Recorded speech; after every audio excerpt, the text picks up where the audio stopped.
YouTube, how's it going? It's Aeterna, and I'm going to be going over some strategies for you today to farm up those first couple hundred or couple thousand FE that you need to get your build off the ground.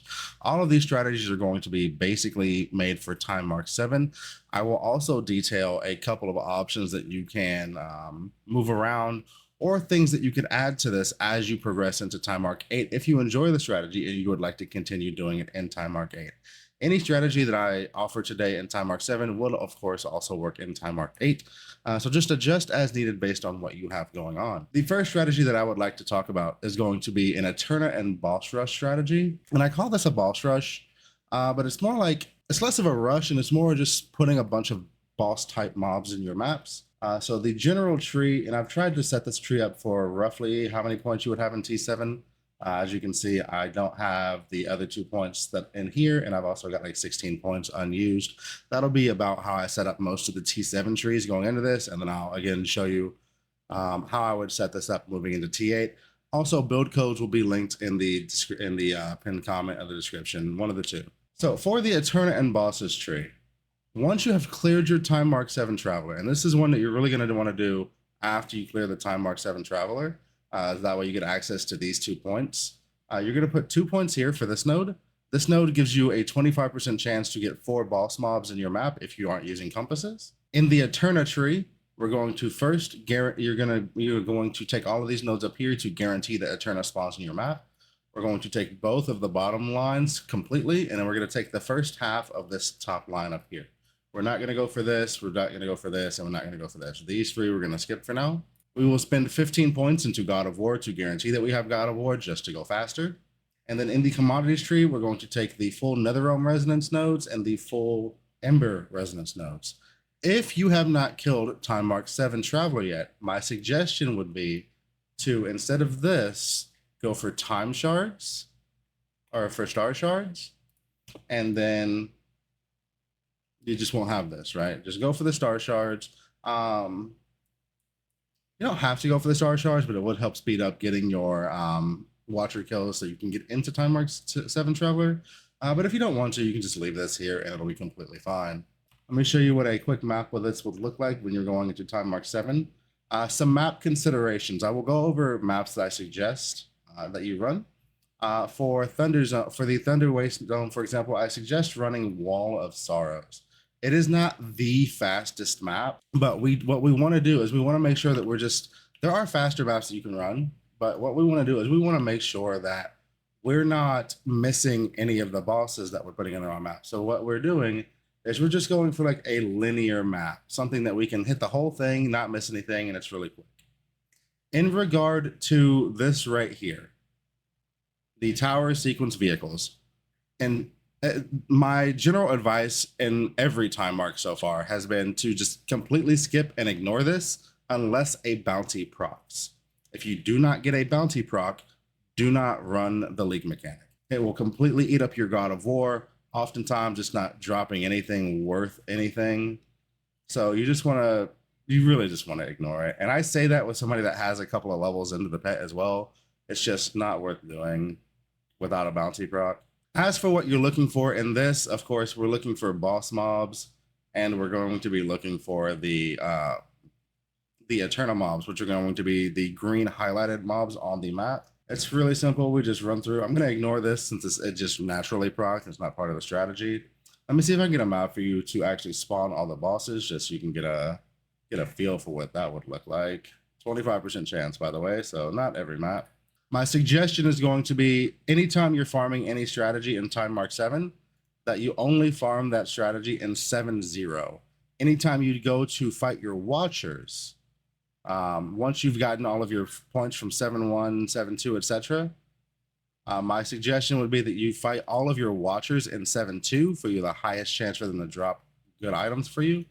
But anytime you're doing an actual strategy in Time Mark 7, you just want to go into Time Mark 7-0 for the absolute fastest clear time.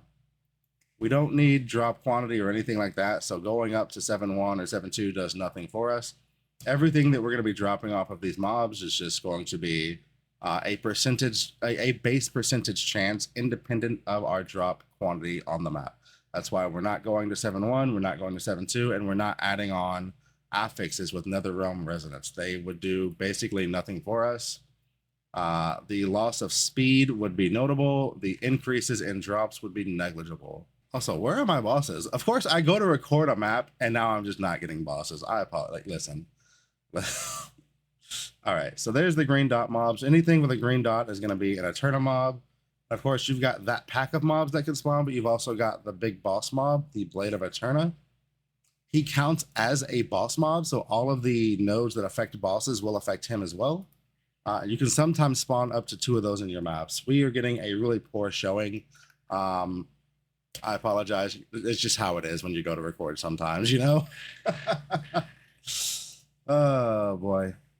Anyway, I apologize. This is a very quick strategy. You just run, as you see, you just go through the map as quick as you can. It's very linear. Some other zones that you could use, and this is going to be, this would be what I would suggest in general.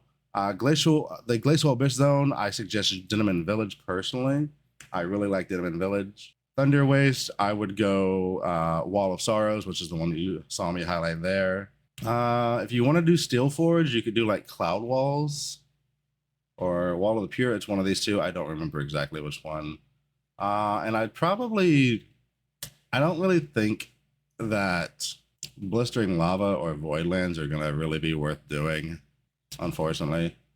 Not in T7. I would stick to either Wall of Sorrows realistically, or I would go to Glacial Abyss and stick with Dinnerman Village. If you find yourself enjoying this strategy and wanting to take it further, of course, once you kill your Time Mark 7 Traveler, you go ahead and get these 2 points for the 4 extra bosses.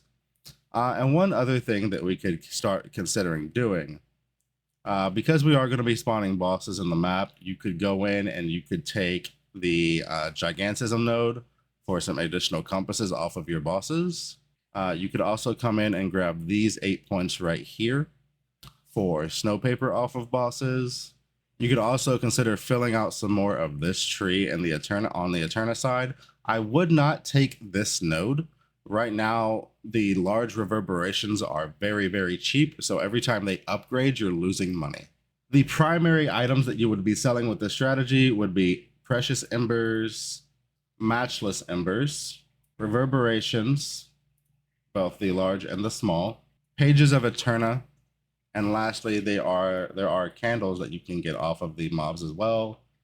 These right here, and they can sell fairly well. So you get Pages of Aeterna, and you can also get Solidified Tears. These sell for anywhere between 0.5 to 0.7 a piece, depending on time of day. The next strategy that I would suggest, and that I've also run myself to earn my fee early into the season, is going to be Pirates and Star Shards. This is a favorite of mine. I really like this one. It's also really, really simple. All we do is we go in, we pop our God of War, and then we kind of just run through the zone, head to the boss, and then we do the pirate encounter at the end. You're going to get a lot of Star Shards for running T7 Watchers, which are really strong. Every time you defeat a T7 Watcher in difficulty 7-2, they will guaranteed drop you 2 Time Mark 8 beacons, which are between 3 to 5 FE a piece right now. And they also have a chance of dropping some items or precise gems as well. So here we are. We're at the end of the map. We're going to activate this. When you're doing this, we have 2 separate nodes that we have taken in the tree that I'll go over once the map demonstration is done. When you are in this screen right here, if you see this, you want to look for this icon. This is the icon we're looking for. There can be 1 or 2 of these. You want to do, if you see a Whisper of Bosses, that is your priority. If you don't see bosses, then you take the Whisper of Wealth. Sometimes it will auto-complete, so you don't even have to do the fight. You can just go straight to the reward screen. If you have a boss mod here, so boss invitation drop chance, that is your priority. If you do not, just focus on getting scraps, and since you're in T7, just focus on getting scraps. So adding additional scraps, doubling scraps, etc., and so forth. Once you've done that a certain number of times, you'll then be able to go into the boss, fight the boss, and get your reward chest. Also, we are getting lots of Star Shards out of this. There are often times where I would just have a full 80 Star Shards saved up. Like if I go over to Thunder Waste, which is where I was farming earlier, You see I have 75 star shards just from that. And whenever you go in, of course, like I said, do your watcher fights on 7-2. That's really where you want to be doing your watcher fights. It takes 8 to enter, and I'll go ahead and do one really quickly just so you can get a quick demo of what the loot may look like for you. As long as you're in 7-2, you will always get 2 time mark 8 beacons. So there are 2 beacons. We also got a Realm Lord entry token, which is guaranteed, and then we got a FE, which is not guaranteed. You can also get precise gems off of here. You can get some specific boss uniques off of them as well. And it's really just a small, nice and cozy farm. Again, as with every strategy listed in this video, don't do the league mechanic unless a bounty procs. Going over the tree, again, I've tried to keep the points kind of low to try to emulate what you would have when going through T7s. Once you are able to get your time mark 7 traveler down, I suggest you take these nodes here to get extra star shards just to speed up your watcher generation. In the commodities tree, we're only really worried about star shards right now. Again, that's all we're really worried about. Once again, we're going to be taking God of War for the additional speed that it provides going through our maps. And then my suggestion in the black sail is going to be to take the this top wheel is to guarantee that it spawns. This is to get the boss whisper invitations. And this is going to be your whisper of wealth, which is going to be your backup option. When you are doing this strategy, things that you're going to be selling will include your time mark 8 beacons. You'll be getting 2 of those off of each boss. You'll be getting the beginnings, which are like 1 FE a piece, but I mean, it's guaranteed. You can also choose to fight the time mark 7 traveler if you would like at a chance to drop Echo of the Gods or a pedigree. I don't think it's going to be worth it for you. I think you're better off just selling those in bulk to somebody else. And then when you're going through the zones, from the actual pirates yourself, you'll be getting the memory scraps. These sell for about 100 for 10 to 15 FE, depending on time of day. Epic memory threads, you can get these sometimes. These sell for anywhere between like 1.5 to 2 FE a piece. You could also potentially find some hero memories that might be worth a couple of FE. You're not really going to get really good, like crazy hero memories in T7. That's why we focus on the scraps. And also you'll be getting boss invitations for the pirate fight. The current pricing on those is this right here, about anywhere between 15 to 18 FE, depending on time of day. If you enjoy the strategy and you decide that you want to take it farther into T8 once you have more points, I would generally suggest you could always grab the chest nodes. Those are pretty good. One thing that you could also consider is grabbing just throwing Sandlord on your map, just guaranteeing Sandlord on your map.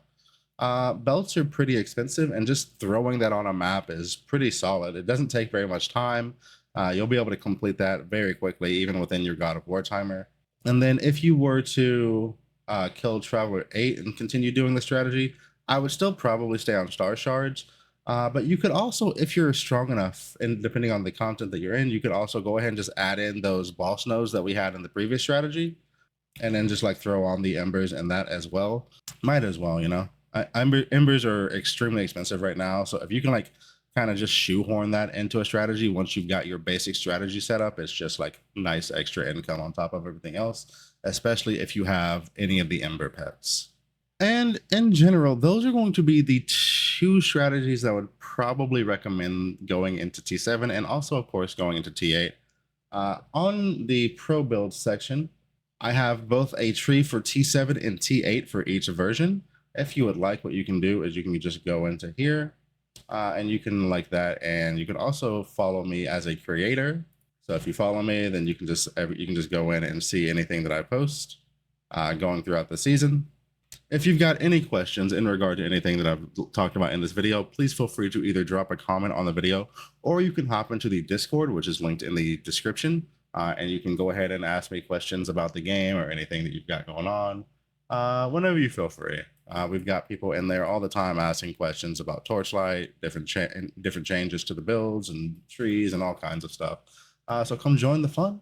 And if you really want to catch me live, I stream both on Twitch and on YouTube pretty much daily. So follow the streams there or come hang out, you know? Anyway, hopefully that gets you served well. Hopefully you're able to progress your character and keep pushing with your goals for this season. And hopefully you have a fantastic time. I'm Aeterna. Thank you for watching. Appreciate you. Bye-bye.